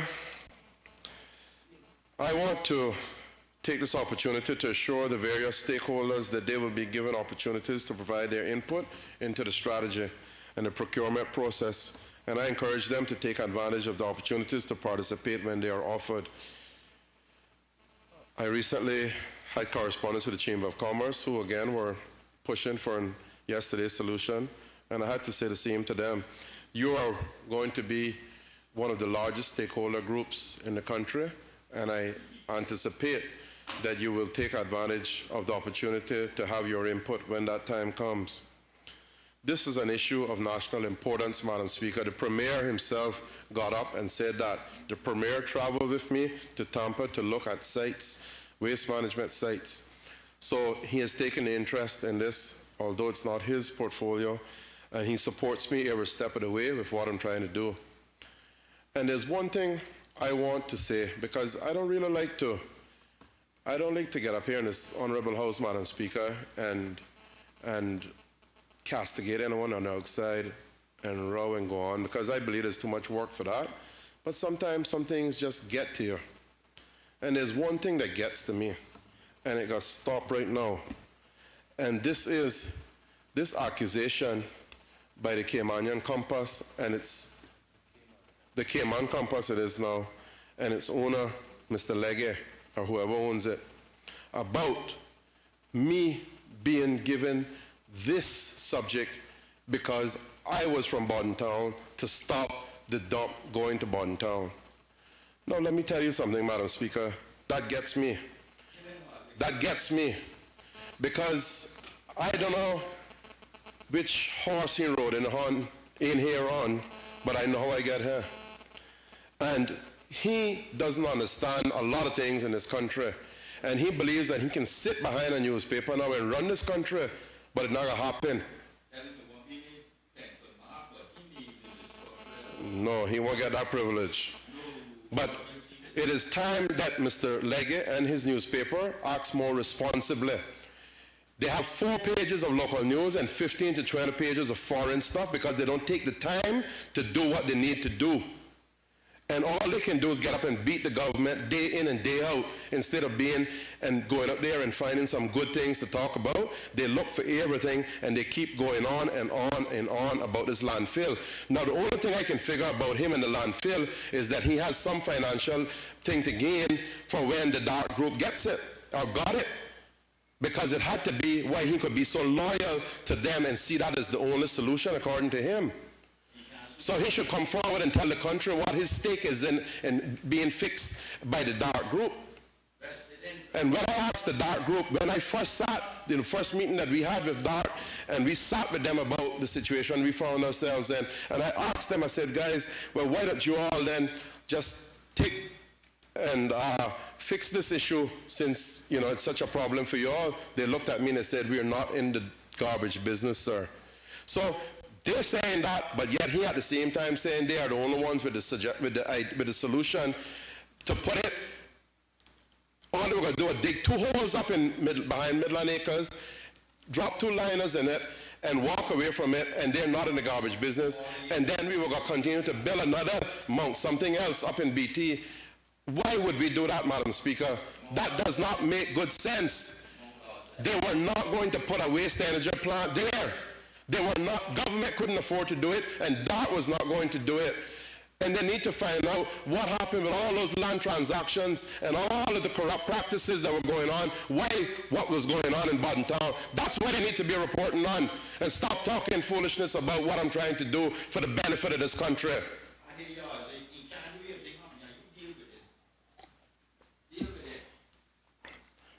Madam Speaker, I had to get that off my chest. Sorry.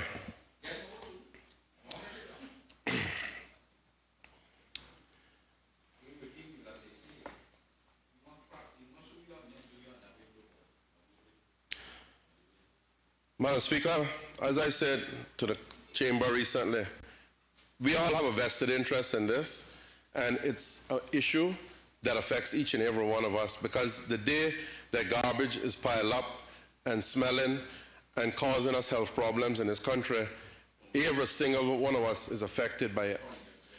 And we have to be responsible as a parliament, as a media, as an organization, and as individuals in this country to get behind the right solution, one where there is no allegations of corruption, a transparent and open process that will deliver the right product to this country.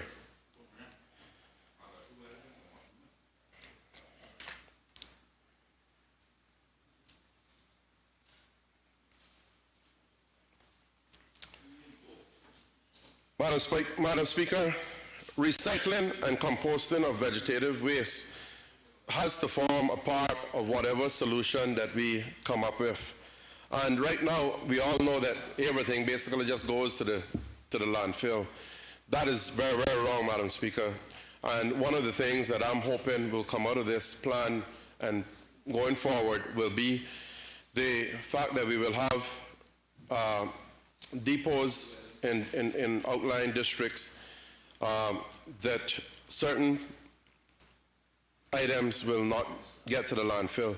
Vegetative waste plays a huge part of the amount of waste that goes into the landfill. Number one, it is bulky. Number two, it is a fire hazardous material. So what we would like to see is for us to have depots where these can be transfer stations, they call them in the industry, where we can have these and we can do processing on site. People can come by and pick up mulch for their garden waste, for their gardening, and from this so-called, would be normal called waste, but it's not waste because it's really biodegradable matter. And we could actually create small industry, as it were, from that. In some cases, it's given away. In others, small charge just to keep the process going. But you could have these chippers on site that grind it up into the various sizes, depending on what it is that you're using it for. That I would like to see, Madam Speaker, and I think it will come out of there. I'm pretty sure from what knowledge I have of the process and what I've seen, how things should be done, that this will form a part of the solution. We don't need that stuff, and to be honest, it adds no value. If you were to have a plant, the burning of that vegetative waste adds little value to the type of fuel that you need. We know that we have the mountain of tires on the landfill site. We have, it is estimated over 1 million tires there. We can't keep them there until, all there until a plant is built, because simply it is too risky and they take up too much space. They're breeding ground for mosquitoes and the like. So we really need to,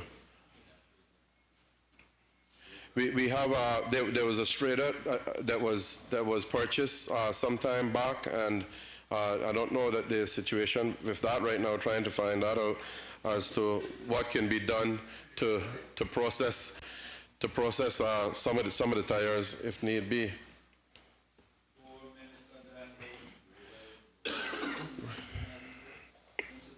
But as I was saying, Madam Speaker, the dealing with the depots in the various districts would be a big opportunity for, create some local employment in the districts, and not a lot of, you would need a lot of employees, but you certainly need someone processing and someone safekeeping and all that stuff on site. So this will provide good opportunities for the outer districts to have some employment and some entrepreneurship going on. Madam Speaker, I although the strategic outline case had a rough timeline at the end of it, and the media, of course, have latched on to that and saying 5 years from now before a plant or a solution is found. I am a firm believer that this process will move along quicker than that. The committee knows the mandate that I've given them to have as much work done as possible in as short a time as possible, although some things naturally take time. But I think that, personally, if we can get an RFP in place next year, spring,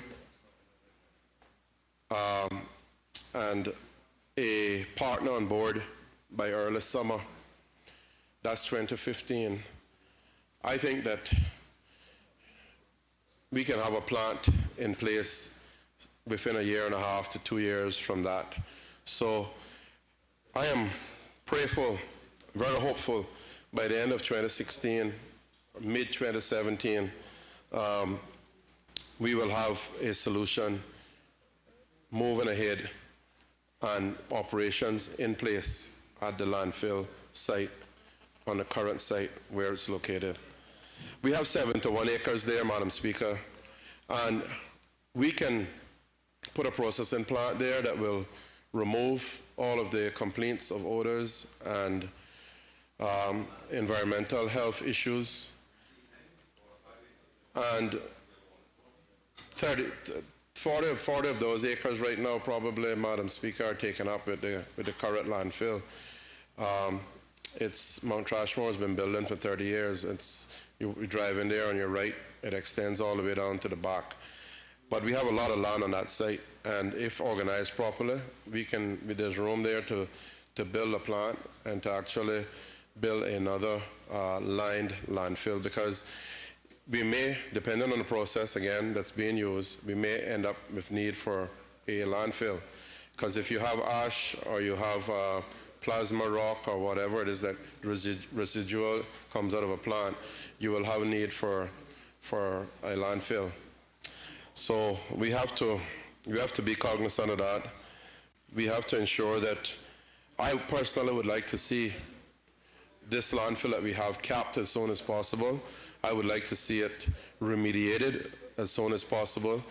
I would like to see it ventilated as soon as possible, because there are gases built up in that need to be released. But I have been reliably informed from talking to experts in the field, Madam Speaker, that the landfill can be remediated, and again, over the long term, we can bring that site down to its original flat topography, and we probably then could, if need be, line and put another landfill right where that one is. But of course, a landfill that is not a problem to us, a landfill that doesn't smell, a landfill that is with inert products in it. And that, Madam Speaker, is my goal and my vision for that particular site. And I think that whatever the outcome will be, one thing is going to come out of it, is going to be a solution found.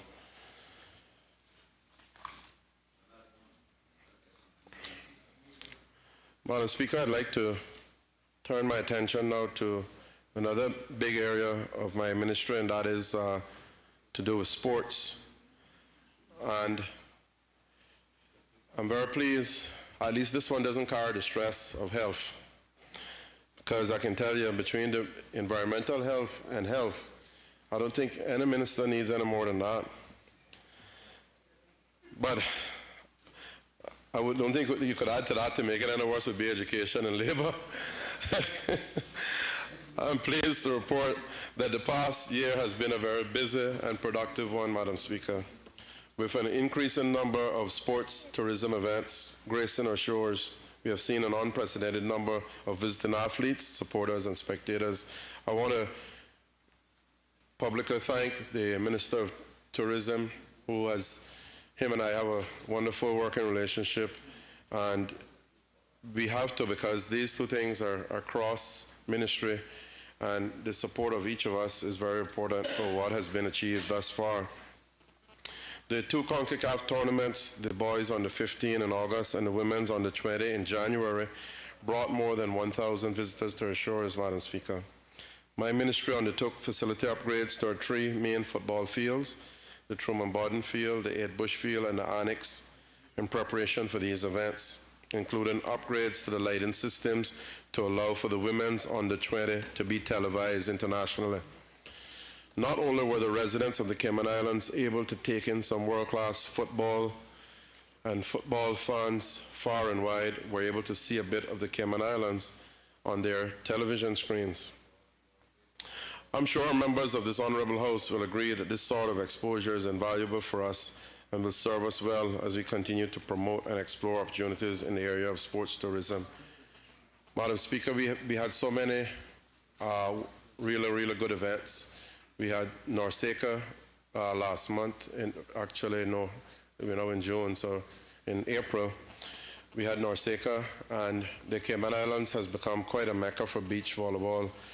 I spoke to a number of visiting athletes, and we have our own athletes, and two young ladies in particular out of West Bay that are new on the beach volleyball scene, doing very well in regional tournaments, and recently just missing out on a youth Olympic opportunity. They came fifth, I think, in a tournament where they had to, I think, place one spot higher, and they would have made it. They're doing great, and the stalwarts that we've had in that, we all know the OTs and the Kerwins, and the on the female side we have Sherman, and we have Alexander, Kristen Alexander, past Miss Cayman, and her partner.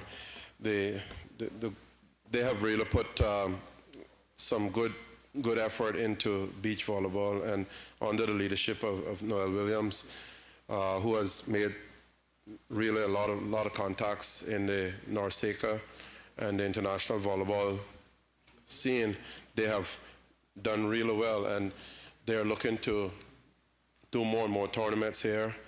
And I think one of the goals that they have right now, the association has, is to actually have in the summer attract the world's top 20 teams, world teams here to Cayman for a tournament on the West Bay Beach. So if we can do all of this, we continue to put Cayman on the map in terms of volleyball and other sports. We had kite surfing for the first time in the January, February time. The winds weren't that favorable, but we had some of the world's best kite surfers come here, through the TRIO group, TRIO, which is the group, a local group that have been formed to promote the sport. We have some of our young people that are very keen on it, and that again brings in tremendous amount of visiting interest, athletes as well as the entourages that travel with athletes. And we have to remember that when this happens, you know, we benefit. All of our hotels and restaurants and rental agencies benefit tremendously when people come here, and we expose our islands and what's really good about the Cayman Islands to visitors, and it creates a spin-off to tourism and stay-over tourism down the road. So just as cruise tourism does, sports tourism does the same, in that it promotes future stay-over tourism and great exposure for these islands. We have a number of other events lined up for this year, and we have on the 15th female tournament this summer, and that's going to, in fact, this evening at 5, I have to be at the Marriott for the launch of that, the PR around that event, and that will be exciting for the young ladies in the country. Last year we had the boys, and that drew such great excitement. I think the country was abuzz with the level of play exhibited by our own on the 15 team and the success that they had. And a lot of those young men have gone on to have various interests and being scouted by countries and clubs. So that is very, very positive for the sport. Football has always been our number one sport, and I think that there's a resurgence with activities of CONCACAF. We have seen a new keen interest in this, and it bodes well with all that we have been able to do on the structural side. We have spent millions, Madam Speaker, and we continue to spend as much as we can to provide the infrastructure, and pray that the private sector and CONCACAF and FIFA will continue to support and spend their own and invest in these opportunities for our own young people and the benefits that spear off to the country. We have coming up this year as well, there's going to be a couple of big events. One in particular will be it's a sport education cross-ministry initiative, which is an anti-bullying event, which should take place in the month of October, and that's going to be huge. We're going to bring in some former basketball stars who still can bounce the ball and throw it up to the hoop, and they're going to come in and they're going to put on some clinics and some exhibition games by a promoting group, and this is going to be in honor of the young man who tragically took his own life in Prospect due to the effects of being bullied at school and out of school. Bullying, Madam Speaker, is a very, very serious scourge in our society. We've seen the effects of it on a daily basis, and I'm sure the Education Minister, when she does her contribution, will speak more about it, but it impacts our young people in many ways negatively, and we've seen the number of cases that are coming before us of young people that are being mentally scarred, long-term scarred, and of course the end result is usually that young person thinking about taking their own life and just getting rid of the nuisances that are around them. It's either that or they end up wanting to take their lives, and they do something, as we would call something really stupid, but at the end of the day, it is something that they felt they had no other course. And therefore, us in sports, and my sports ministry side, will be very happy to partner with tourism and education on this initiative this year. and looking forward to hearing more about that as we go along. Young Ezra was a young man, come from a good family, who sadly took his life, and he is known to this promoter because this promoter used to come here because of basketball, and therefore he wants to do something to honor young Ezra, who was a talented up-and-coming basketball player, and sadly took his own life last year. Madam Speaker, the Department of Sports has continued to provide its excellent community sports programs and assistance to the national sports associations, and providing coaches for the Ministry of Education's extended after-school program. A lot of hard work goes on behind the scenes from the Department of Sports under Director Colin Anglin, and him and I have built a very good relationship. He's still a young man playing basketball, so he's very much into sports. He knows what it takes, and he's committed and deeply devoted to his job. And I hope that we can hold on to him for some time, as it's a pleasure to work side by side with him. Madam Speaker, now I'd like to turn my attention on to the subject of youth, which goes hand in hand, of course, with sports. And my ministry, Madam Speaker, continues to take the lead as chair of the Interministerial Committee on Youth Affairs. The committee works diligently to ensure that all 7 of the specific goals identified in the National Youth Policy and Plan, and in turn the goals, hundreds of action steps, are further developed, implemented, and assessed.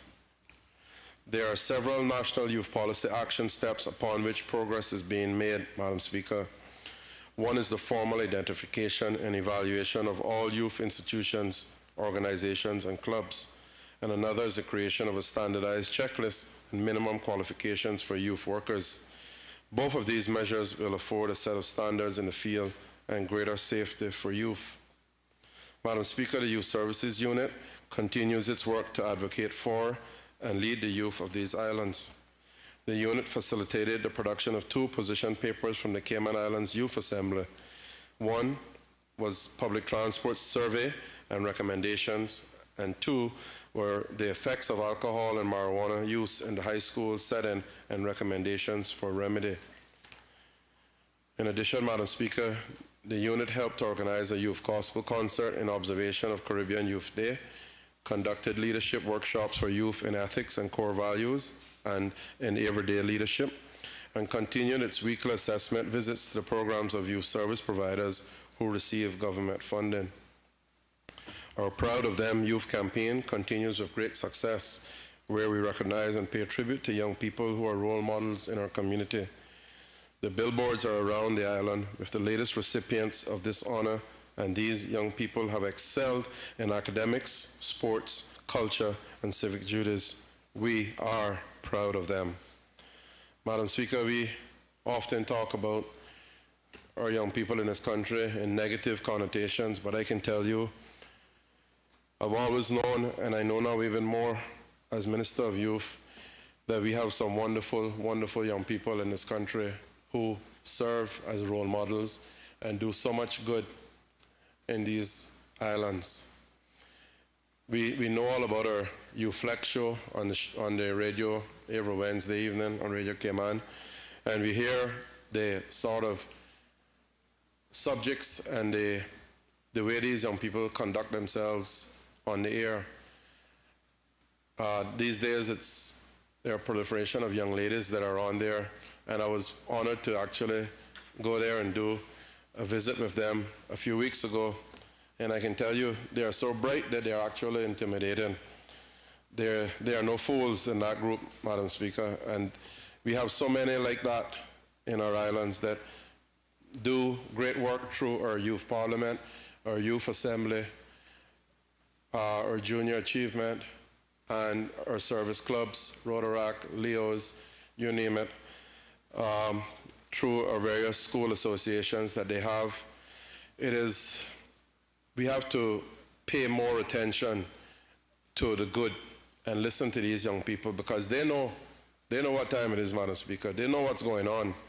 And these are the kind of things that the good newspaper, instead of killing me every day about a dump, should be talking about, promoting these young people and the good that they're doing in this country, and setting an example for their peers to follow, and not just writing up about everyone that got caught with a spliff. Because what happens, we are too quickly condemning those and making them into full-time criminals, when the truth of the fact was that if we dealt with them properly, we could probably change their wayward behavior through positive influences. So I think, Madam Speaker, the media in this country has a huge role to play, the print, the online media, and the voice media. We have to understand that we have a huge role to play in not just being a negative source of information and creating a nation of complainers, but instead being a country that promotes and glorifies its good people and its young people and its elderly. That's what a good media should be doing. Yes, you have to talk about negative things at times, but it can't be that everything is wrong in the country, Madam Speaker. There's a lot of good going on, and a lot of good by these same young people that I'm talking about that are in our cadets and in our various groups that are so wonderful to be around, so uplifting to be around. The cadets continue to shine. I'm glad that the BRAC arm has gotten going again. And when you get around these young people and you hear them talk and you see the respect that they have for authority and for elders, it is refreshing to know that we have something to look forward to. We don't have just negativity. We have people that will be able to take the leadership in this country. They'll be able to stand here and talk the way that I'm talking right now, Madam Speaker, and deal with their ministries in the future, because trust me, I don't want to be here forever. I need someone to replace me, but I don't want that too quick either. I want to make sure I give me a little time not to finish what I started. But Honourable Ministers, it's appropriate time to take the luncheon break. yes, ma'am, you just allowed me to finish what I started, so I'll break right here. Thank you. Thank We'll now you. suspend for the luncheon break and reconvene at 2 p.m.